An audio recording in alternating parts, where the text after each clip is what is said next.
Hey everyone, this is Ren from Gadgets Magazine, and we have in front of us the LG G2, the latest flagship. It used to have the Optimus moniker on it, but they've chosen to get rid of it with this iteration. Right now the screen is off. One of the first things that we like about it was the feature you do to bring the screen back to life. Instead of having to fiddle with the power button or anything like that, once the screen is off, just knock knock and it comes back on. So you can see your time, your date, active SIM card that's in it, and the status of your network things going on. The reason they did this is because there are no buttons on the sides of the phone. Instead of the power button being on the top or one of the side edges, the button is actually on the rear. So this is the power button and the volume rocker right below the 13 megapixel camera here. You can also bring the screen to life by pressing the button. The screen comes up, but if it's on the table, you of course have no access to it. So when the screen goes off and you want to see what's going on, just tap it twice and it comes back to life. Okay, so we unlock the device. We've got here the version, the Android version, and some of the other information on it. Right now this is an engineering unit. You can see there it's not for sale, and we asked our Korean friends what this meant, and it apparently means for select reviewers or individuals only, top secret, something like that. I don't know if that was verbatim, but that's what that meant. So it's pretty cool. We actually have our hands on this. Our editor-in-chief, Miss Bell, is reviewing this, so stay tuned for the review. We just want to give you a quick teaser right now before the magazine comes out. Now you can see it runs 4.2.2 Jelly Bean, so that's pretty cool. There should be a 4.3 update sometime in the near future, seeing as it is a flagship model. It does take a while though. Since it's not an Nexus device, we'll wait a little longer, but I'm sure it's going to happen. It's only a matter of time. Now, we go to the home screen, and you'll see, I don't know if it'll show through the video, that you've got huge pixel counts on this per inch. It's over, I think it's around 424 ppi. Okay, so we just bumped up the brightness there real quick. Our photographer, videographer Racine is behind the camera right now. So it's got over 400 dpi, and you can really tell.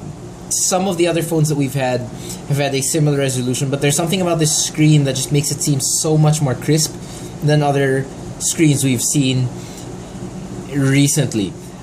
The response time is pretty quick. As you can see, it's got an LG overlay on it, and it's got this cool animation on top of the stock Android OS. Right now we've got some light rain going on, and another cool thing about it, I'll just power it off real quick. I'll power off the screen.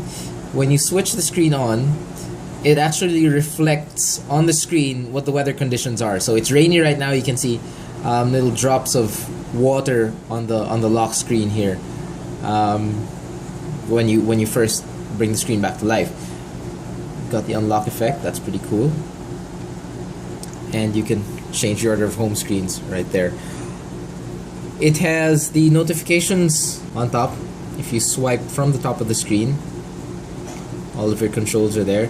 And it also has Q-Slide apps. It's basically a quick launcher. You can specify which apps go on there. Just tap edit quickly. So your most recent apps can go on there. And volume and brightness sliders there go as well. LG also has I believe this is the quick note function. It allows you to draw right on the screen if you do need to make notes or anything that you won't forget, because they're going to be right on your home screen. And we can get rid of that real quick. Now, it does have a quad-core processor, so everything is really smooth.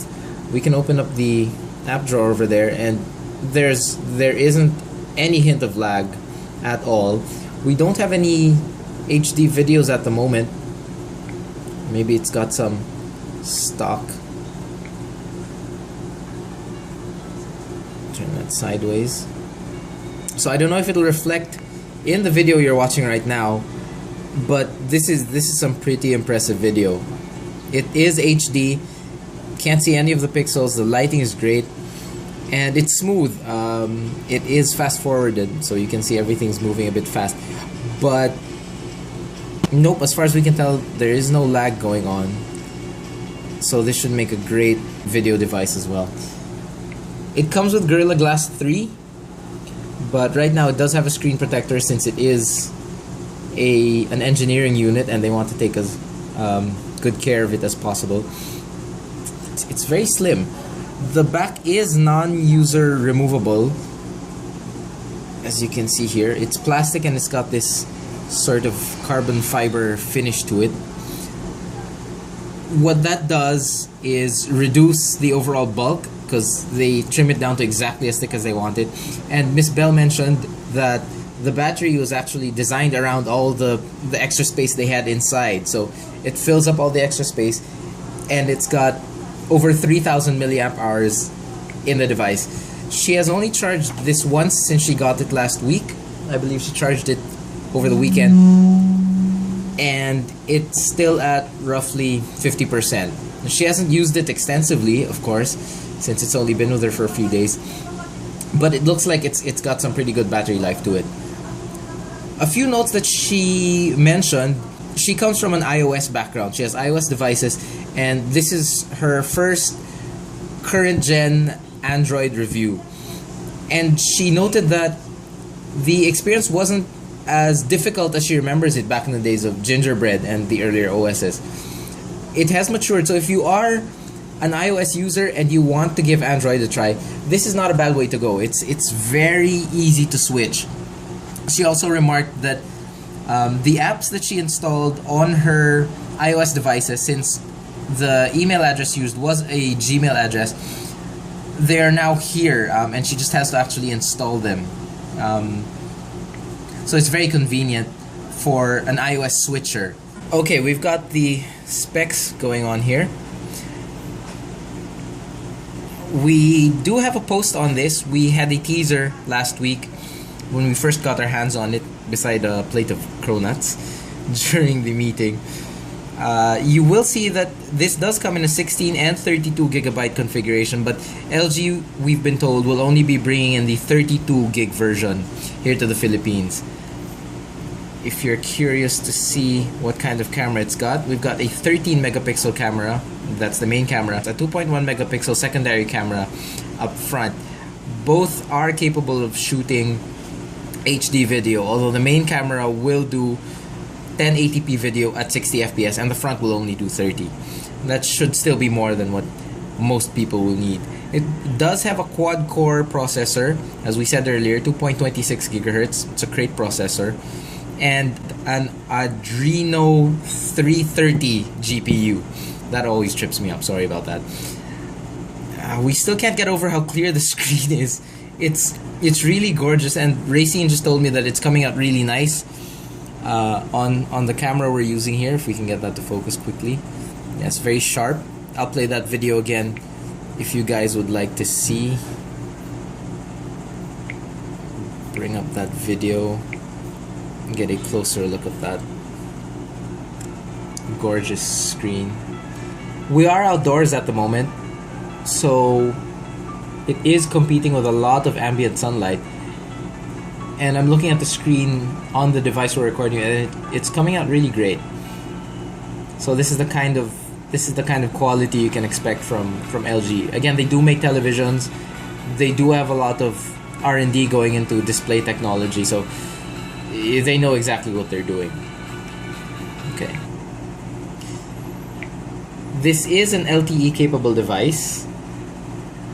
We'll go back to the spec sheet over here.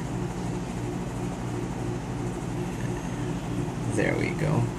It is LTE capable, and it runs a micro SIM. Everything runs micro SIMs now, so it's really not going to be a problem. Racine, do you have anything to add? She's behind the camera, guys. Say hello. Hey. Yes, she has the least shaky hands of all of us, and she knows this kind of thing. Let's take a quick look at that camera here. That's the front camera, and there's Racine. Hi. Okay, let's switch this around. Okay, So you're looking at the camera. I'll focus on my watch. Man, that's so the combination of a really nice camera and a nice screen.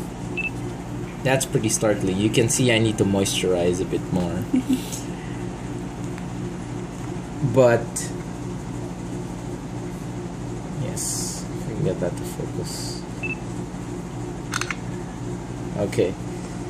So really the most remarkable thing about this is the screen. We just can't say it enough. If you do like to read a lot on your device, if you like to watch a lot of videos, or even something as simple as browsing the internet, you're going to have a much easier time doing that with this. It's just so nice to look at. It's a phone that you're going to want to look at all the time.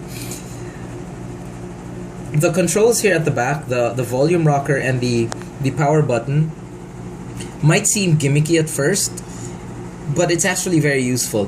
When you're holding the device when you're in a call, you would hold it like this, and with your other hand you'd hold it this way, and the volume and power buttons on the side, as traditionally you do, they'll swap around when you switch hands. But when it's like this in the rear, you just use your index finger and it's right there.